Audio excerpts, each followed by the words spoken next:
Hello students, class 12 subject account, chapter 2, accounts of not for profit concern. Okay, now unsolved sum में से question 4 देखेंगे हम students. Hope आप भी मेरे साथ solve कर रहे हो. Question 4 यानी पेज नंबर 116 के ऊपर है ये आपके टेक्स्ट बुक में. तो आपके पास टेक्स्ट बुक हो तो वो question 4 निकाल लीजिए. See what is given in question 4. Following is the receipts and payments account of Satara Sports Club. Satara prepare income and expenditure account for the year ended 31st March 2019. तो इस सम में आपको क्या पूछा हुआ है बनाने? Income and expenditure account. Okay, सिर्फ इनकम एंड एक्सपेंडिचर अकाउंट पूछा है, बैलेंस शीट नहीं है. नॉर्मली क्या दिया जाता है क्वेश्चन में? Receipt and payment account. Okay, जिस साल का आपको इनकम एक्सपेंडिचर अकाउंट बनाना है, बैलेंस शीट बनाना है, तो उस साल का आपको income and expenditure receipt and payment account दिया है. Receipt and payment account for the year ended 31st March 2019. Clear? तो अभी हम देखते हैं इसमें क्या क्या दिया हुआ है. See what is given. On receipt side to balance brought down cash in hand and cash at bank. तो स्टूडेंट इसका आपको इनकम एक्सपेंडिचर अकाउंट बनाने के लिए कुछ भी यूज नहीं होने वाला है. ये कैश बैलेंसेस है. एडजस्टमेंट भी हम मार्क कर लेते हैं पहले. सिर्फ फर्स्ट एडजस्टमेंट क्या दिया है? Outstanding subscription for current year ₹4,500. तो यहाँ पे जो रिसिप्ट है सब्सक्रिप्शन दिए हुए हैं, एक तो इसमें कौन सा है? 2017-18 का है. करंट ईयर कौन सा है? 2018-19. तो जो 2017-18 है वो लास्ट ईयर का है. फर्स्ट एडजस्टमेंट क्या है? Outstanding subscription for current year. तो करंट ईयर यानी 2018-19. तो वहां पे मार्क कर दो आप adjustment number 1.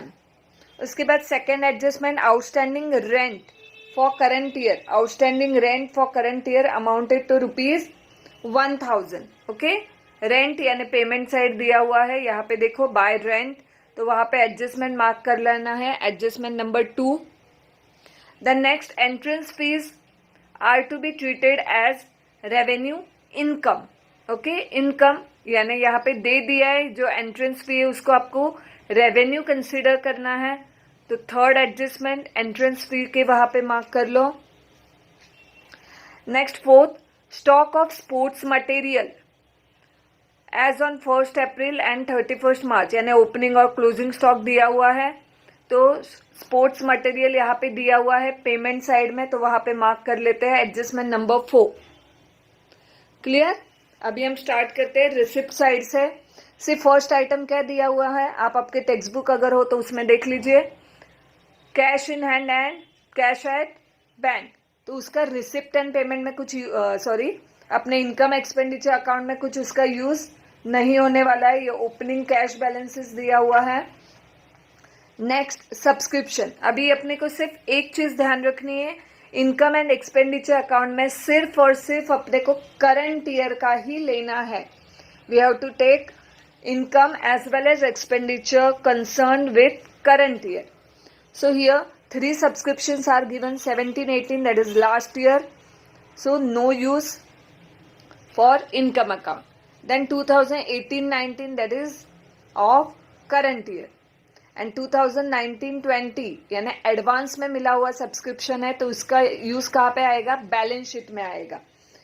Subscription received in advance, जैसे हमने लास्ट सम में किया हुआ था. ओके, तो यहाँ पे अपने को बैलेंस शीट बनानी ही नहीं है, तो इसका कुछ यूज नहीं है. सिर्फ अभी करंट ईयर का सब्सक्रिप्शन जो है 2018-19 का कितना है? 44,500. तो वही कंसिडर करना है. यहाँ पे लिख लेते हैं सब्सक्रिप्शन क्या है? इनकम है. जो रिसिप्ट साइड पे वहां पे रहेगा वो यहाँ पे इनकम एक्सपेंडिचर में कौन से साइड आएगा? इनकम साइड में. तो इनकम साइड लिख लो by subscription received, by subscription received. कौन से ईयर के लिए है वो? फॉर 2018-19. पहले कुछ सम में मैं यहाँ पे ईयर भी लिखूंगी यानी कंफ्यूजन नहीं होगा. अदरवाइज इनकम एक्सपेंडिचर अकाउंट में करंट ईयर का ही लिखना रहता है, तो यहाँ पे साल नहीं भी लिखा तो भी चलेगा. तो सब्सक्रिप्शन 2018-19 का कितना है? 44,500. So write down in amount column 44,500. यहाँ पे हमने मार्क किया था एडजस्टमेंट नंबर 1. तो फर्स्ट एडजस्टमेंट देखो, outstanding subscription for current year is ₹4,500. Means subscription due for current year but not received. Income मिला नहीं है, अनपेड है, इसी साल का है. तो इनकम साइड में हमें पूरा दिखाना है. और उसका सेकेंड इफेक्ट कहाँ पे आएगा? बैलेंस शीट में आएगा, असेट साइड. यहाँ पे अपने को बैलेंस शीट नहीं बनानी है. तो यहाँ पे लिख लो add outstanding subscription for current year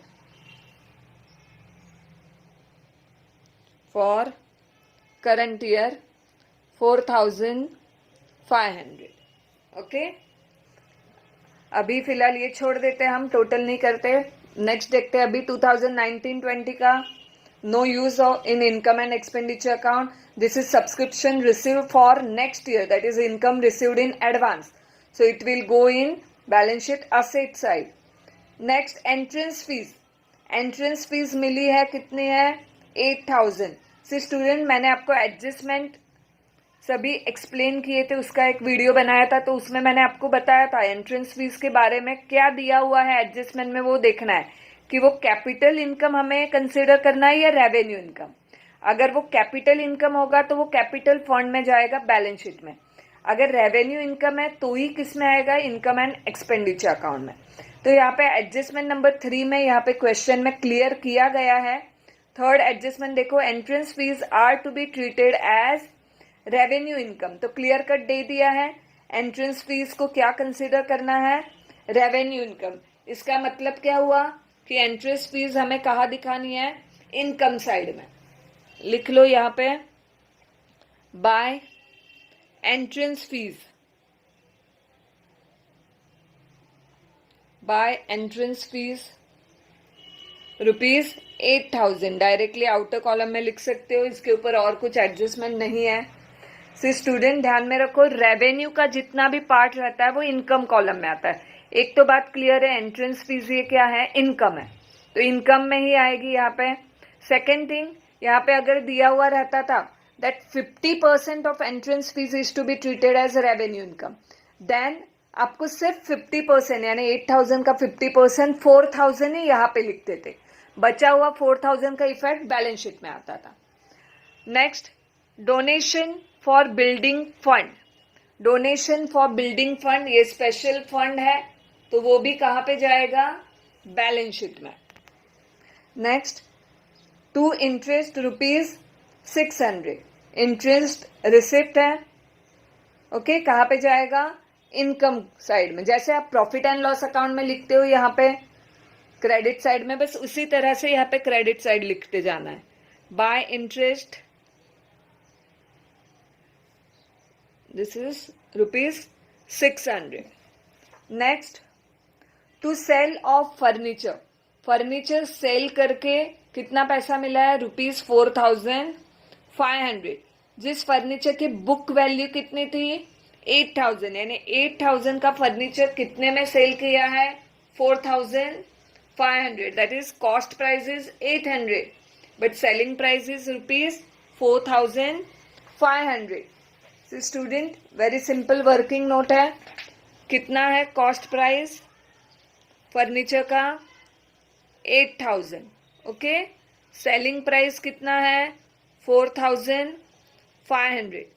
यानी दोनों का डिफरेंस 8,000 माइनस 4,500 दैट इज 3,500. ये क्या हो गया? Loss on sale of furniture. Clear? तो 3,500 ये क्या है? Loss on sale of furniture.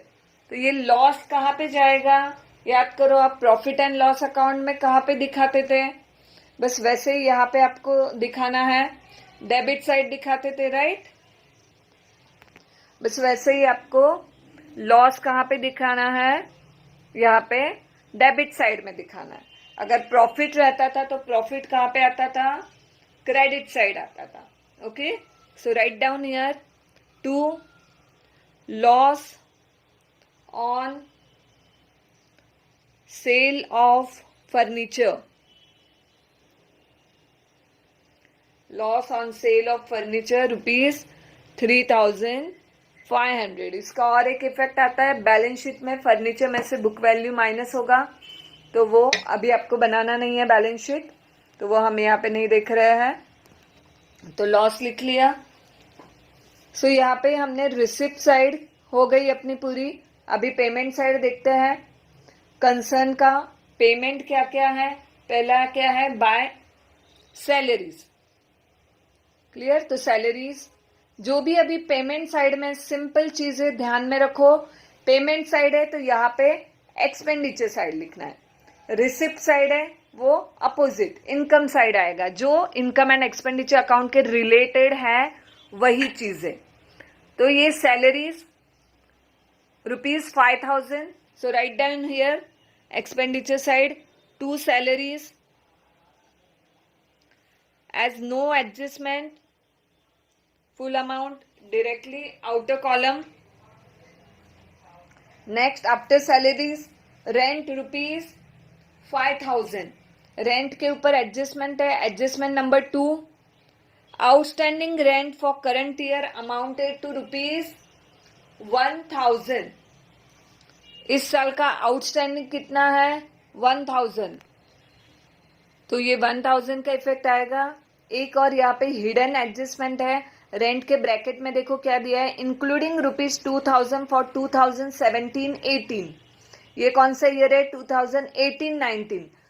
तो ये रेंट में कुछ रेंट कौन से साल का है, लास्ट ईयर का है.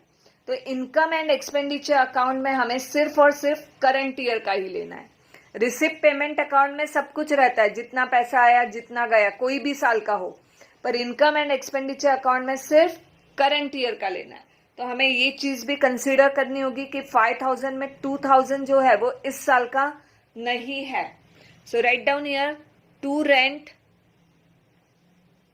रेंट की टोटल अमाउंट देखो आउटर कॉलम में कितनी दी है, 5,000.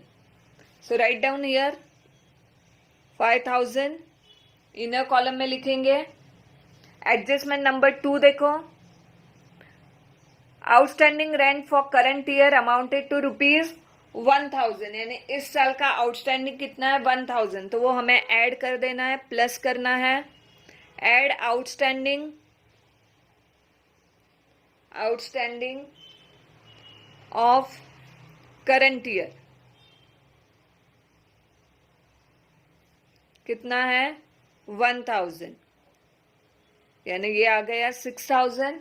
अभी और क्या दिया ब्रैकेट में, rent include ₹2,000 for last year, that is for 2017-18. तो वो 2,000 हमें माइनस करना होगा क्योंकि वो रेंट इस साल का नहीं है.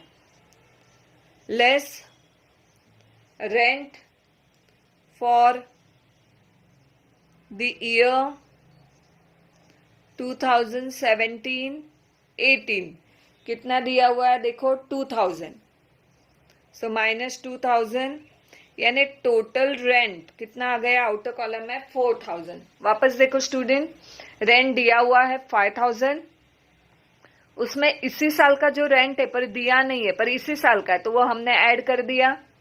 और कुछ रेंट जो दिया हुआ है पर वो लास्ट ईयर का है, इस साल का नहीं है, तो वो माइनस कर दिया. Next electricity charges 1,450. No adjustment. So write down here 2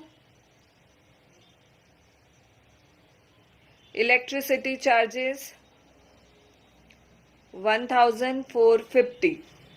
next fixed deposit. Fixed deposit ये कहाँ पे आता है, बैलेंस शीट में आता है. Next printing and stationery ₹750. Write down 2 printing and stationery ₹750. Next general expenses 5,500. अभी उसमें भी रेंट की तरह ही कुछ दिया हुआ है, हिडन एडजस्टमेंट, बाकी नीचे की कुछ भी एडजस्टमेंट नहीं है उसके ऊपर.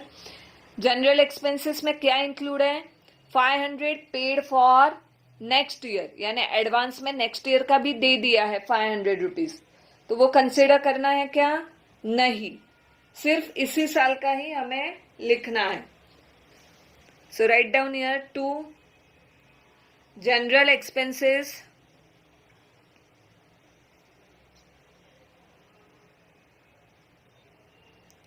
$5,500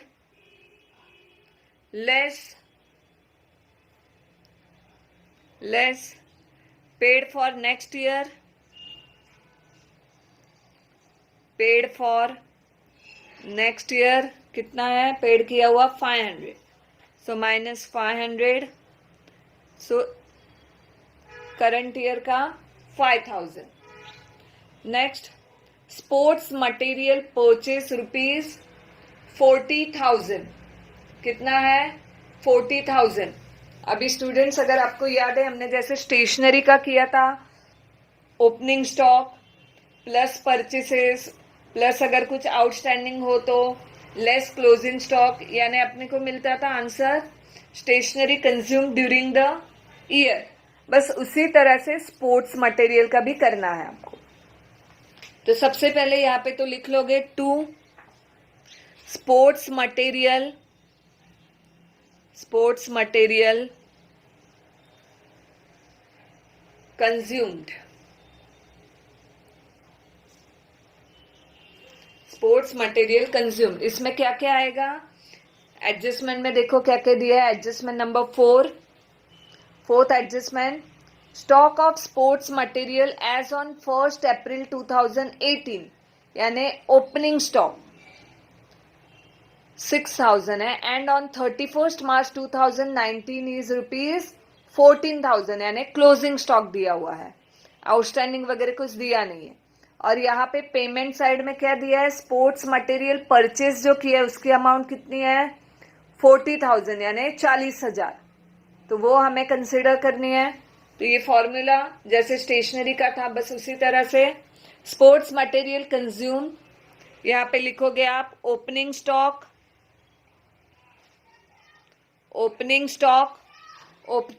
कितना दिया है 1 अप्रैल का? 6,000. सो ओपनिंग स्टॉक 6,000, उसमें ऐड करना है करंट ईयर में जो स्पोर्ट्स मटेरियल परचेज किया है वो, ऐड स्पोर्ट्स मटेरियल परचेस्ड, कितना परचेज किया है? 40,000. सो वो ऐड किया, यानी स्टार्टिंग में बिगिनिंग ऑफ द ईयर कितना था कंसर्न के पास? स्पोर्ट्स मटेरियल 6,000 का था. उन्होंने और नया कितना परचेज किया? 40,000, यानी टोटल स्टॉक कितना था उनके पास? 46,000. ओके, उसमें से आखिर में कितना क्लोजिंग स्टॉक हो गया? 14,000 लेस क्लोजिंग स्टॉक,